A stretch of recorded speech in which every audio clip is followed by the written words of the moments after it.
big news here coming in.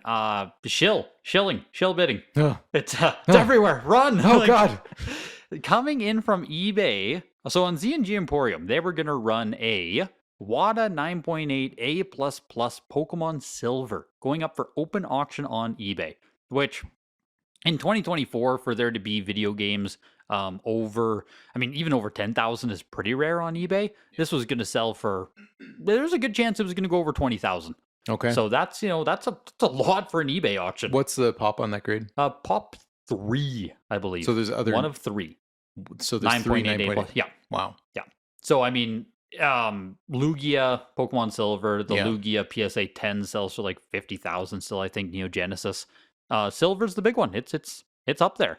But running on open auction, and it was up for a while. It was running Sunday to Sunday, I believe, and we got to like Friday. So the auction was going. It was sitting at $15,000 until you see that there was a canceled bid on it. It was like, oh, bid canceled, $20,000. Huh. Okay, weird. And that shot it back down to 13,000 or 12,000 or something. And then after that, the next day, the whole auction was just canceled. Wow. And so then it was like, oh, well, why? Like, what's going on with this Pokemon Silver? Why did it get canceled? And actually, someone from SAC, the Discord, joined the Discord, not the Discord, had noticed that the seller, so it was on consignment, right? But because it's a Pop 3, you can trace ownership pretty darn well. If anyone's ever posted about it on Instagram, if anyone's ever posted about it on eBay, I think this person had it on eBay at a massive buy it now price. Okay. So the person who owns it was already advertising the game prior to consignment. Right. So ownership was known. It's not anonymous.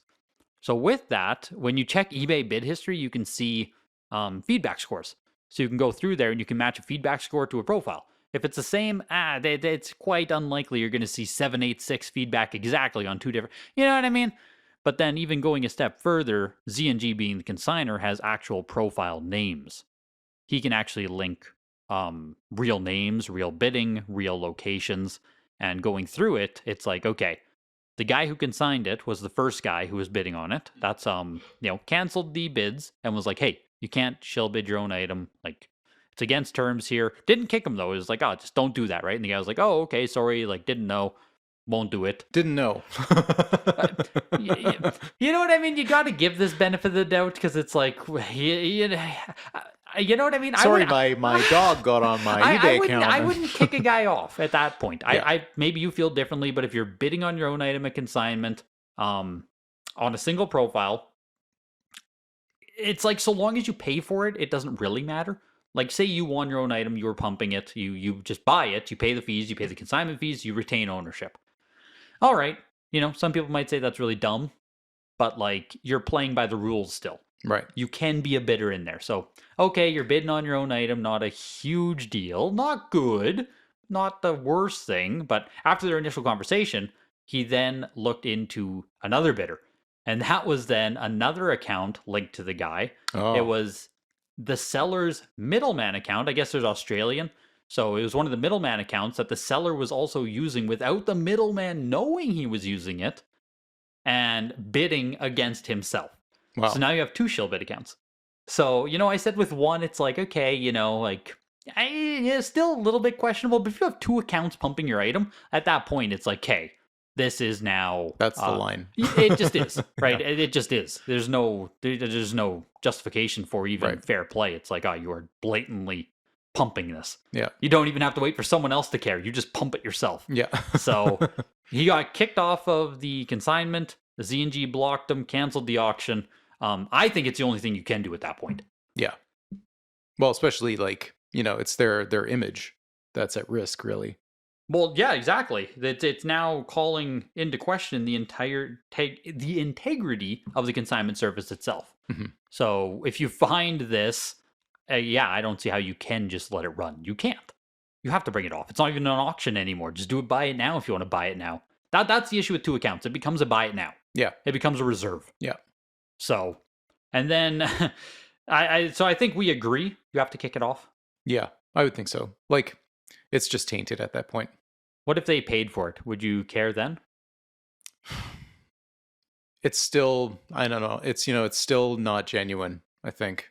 Yeah, it still just feels grimy. Yeah. It's still grimy. Like, it's just like, Even if they, paid the fees and whatever, it's still the selling price is moot. It's not a price point anymore.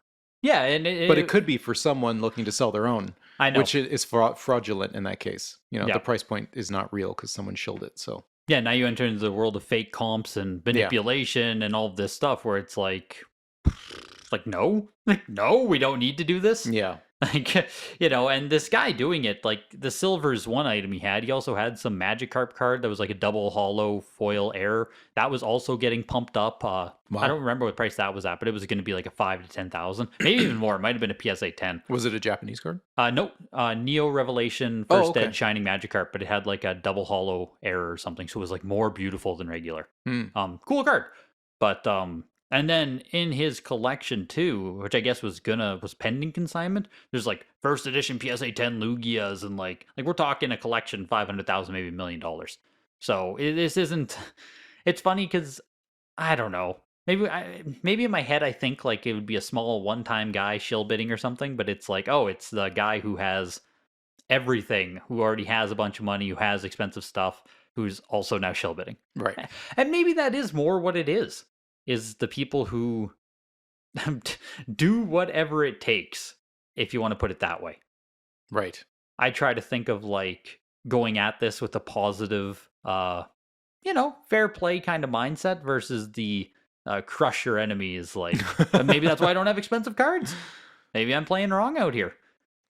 I mean, I'm sure the people that,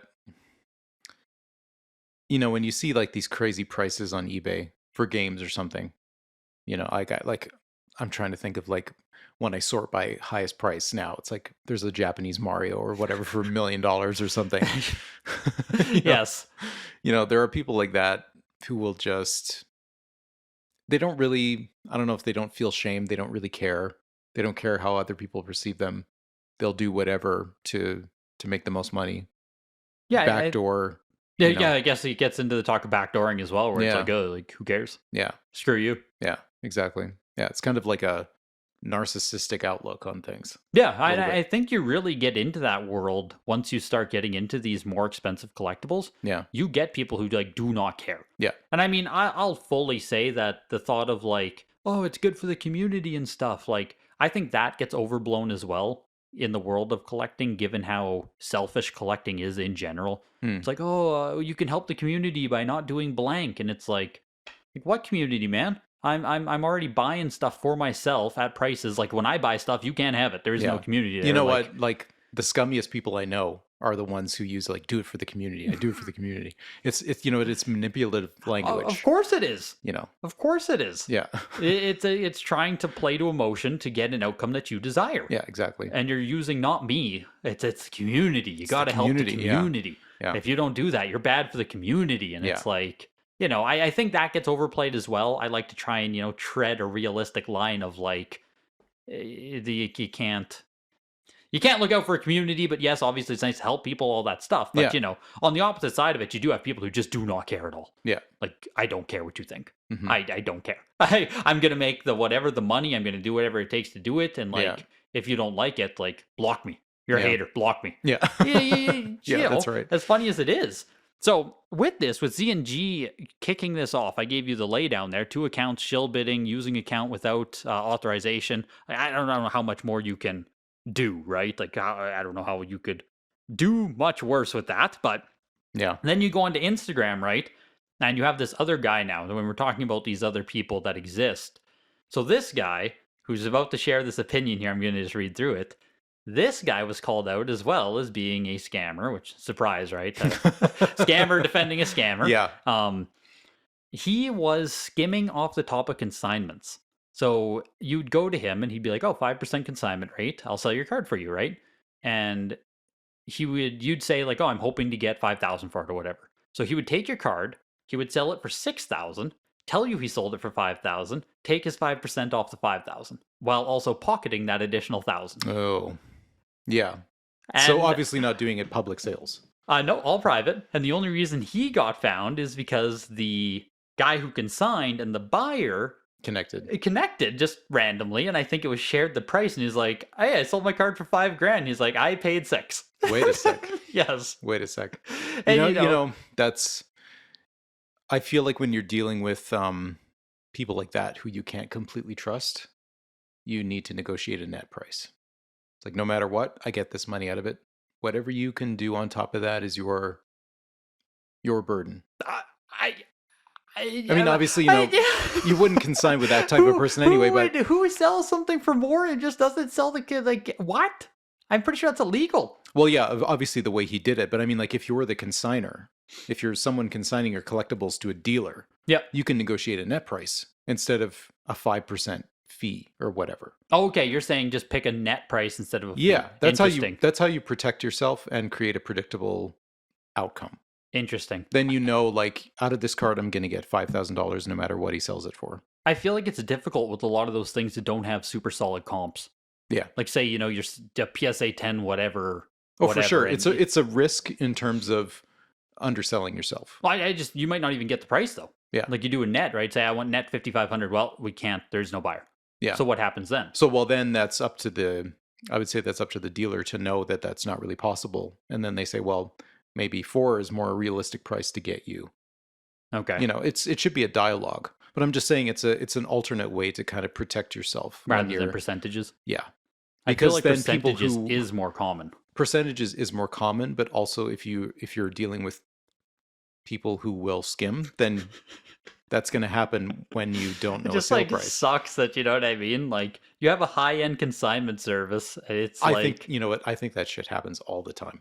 In man. antique stealing, all that kind of stuff. You can sign it, they sell it for a little more than they said they did. I'm pretty sure that's common. As scummy as it is, I'm sure it happens all the time. I made the video talking about shill bidding and how common it is. Mhm. I would absolutely assume that you are right that skimming is more common than anyone will ever know because realistically, you never will know. Yeah. That's how the scam works. You Yeah. never know. Yeah. Because they just tell you one price and that's it. Yeah. And imagine if you just NDA the buyer. Mhm. They can't even talk about it. Yeah. Right? Like, depending on how high of prices we're talking about, it wouldn't be ridiculous to NDA something and be like, oh, like, you know, don't talk about the price. Yeah. Get a private sale on it, and that's it. Mhm. But anyway, so this guy, obviously he defended his actions. I don't even know how. I forget what his rationale was. I wish I could remember. I'd have to go back and rationale. I'd have to go back and watch. I think it was Rattle Pokemon who covered it in detail. But of course, he had mental gymnastics as how he's not the bad guy, and like, you know, is somewhere on the lines of he wanted 5,000. He said he wanted 5,000. I got him 5,000, and it's like sick, dude. Like something like that. But anyways, he put up a story that day then, and it's like, okay, mind blowing to see ZNG pull the auction. Watch all these pests now go and call him a scammer because he was bidding up his own item, which he never even had the chance to win and pay for. Not illegal, not fraudulent. And auction houses allow this to happen a lot. If you don't pay, you get banned. The guy didn't even get a chance to he didn't even have a chance to pay. He just got banned. You really thought you did something here, man. Using real estate as an example, ZNG was talking about with real estate, like if you're just pumping a house price using fake comps and stuff, it doesn't work. Using real estate as example showed me how blank stupid ZNG is. I have a buyer willing to pay more is a sales tactic in every industry. It has nothing to do with shill bidding, by the way. What the blank? So again, using fake interest, fake whatever. Yeah. Sales tactic used in every industry. Yeah. So again, you're kind of a scumbag. Make up a fake offer, make up a fake bid against yourself. Sorry, man, I can't accept that. I have people at 5,500. Yes, it probably is a tactic used in everything. I agree with that fully. Yeah, absolutely. I don't disagree that it is used everywhere. Still makes you a POS. Like, you know what I mean? It's one of those things. Yeah. What do I know? I'm just then he goes on a cope here. I'm just a scammer according to people I've never done business with who can't even afford to be in this hobby. Thank God those pests had zero impact on my business. Him talking about him being called out as a skimming off consignments and stuff. But then he goes again here, so... So number one, Z&G blasted a client of his mainly because he has a big collection and is wealthy. He put that point in there again. Can't afford to be in the hobby, and Z&G just attacked this guy because it's wealthy. Is there something that happens to your brain once you get a certain amount of money? Like, do you just like get a certain sense of delusion? You want more? Yeah, like, are you just untouchable? Like, just Z&G hated the guy because he had money, Jeremy. That was the story there. That's exactly why. If he had less money, like, but his justification for making that comment is, do you think he would have made a 30-minute video on a card being shilled worth $25? Which, of course not, though. Which I think it's fair. You probably wouldn't. No. Because we're talking about fraud at the scale of tens of thousands of dollars versus $10. Yeah, there's legal definitions of the amount of fraud that's considered like grand versus petty theft. There's literal definitions of this. Yeah, so obviously. It's not really obviously you're not going to talk about a $25 versus $25,000. Yeah. Then the other thing, you're acting like it's illegal to bid on your own items and pay for them if you win. Are you stupid? You just assumed you wouldn't pay for the item. If I don't like the price of a card at auction, I just win it back and blah, blah, blah. The auction house gets their cut. And that's what I was saying, is you can actually win your card, which if he was using one account to do this with, I would say, yeah, win your card and do it again. But the point isn't, I think it's missing the point there, where it's not about if you pay or not when you're using two accounts at this point and one unauthorized. Who cares if you pay at that point? You are like, you've already committed the fraud. Mm-hmm. So, okay, you paid at the end of it. That's nice, I guess. But I don't know. It just seems like, well, one, I think there's zero chance he was paying. You're using two accounts, so just go unpaid on the alt. Yeah. Right? You just don't pay on the alt account. Pretty easy. Just walk away. But that's my own opinion. I just don't think it was ever getting paid. Why pay at that point? You've already shilled with two accounts. Just walk away, right? Who knows who won? I don't know that guy. You're using the other account. And his last point, absolutely no one is forcing other buyers to bid on any auction, shilled or not. And no one is forcing them to pay if they win either. So again, I don't disagree with that point. It sucks because even this guy has, there's pieces in there. Now, there's pieces. There's pieces of logic. Pieces of sanity. Yeah, where it's like, no, that's true. No one's forcing anyone to bid on these auctions, to pay for these auctions. I agree. If you're going to enter into this, you pay the price you got to pay the price on. Yeah. But it just completely ignores how we get there. It's like the end price, no matter what it is, or the end outcome justifies all the means to get there. Right. And I think that's where I vastly disagree with basically everything he said at that point. But you also take in that he himself was, again, right, the end justifies the means. It's like, I got the guy the $5,000. Yeah. Well, how'd you get there? I sold his card for $7,500, pocketed $2,500, and gave him $5. Yeah. It's like, Yeah. how we get there does matter. Yeah, well, absolutely, because if the agreement was 5%, you didn't hold up your end of the bargain, which is illegal. And I would understand if we saw some paperwork that said a $5,000 net. Then yeah, he's right. I agree.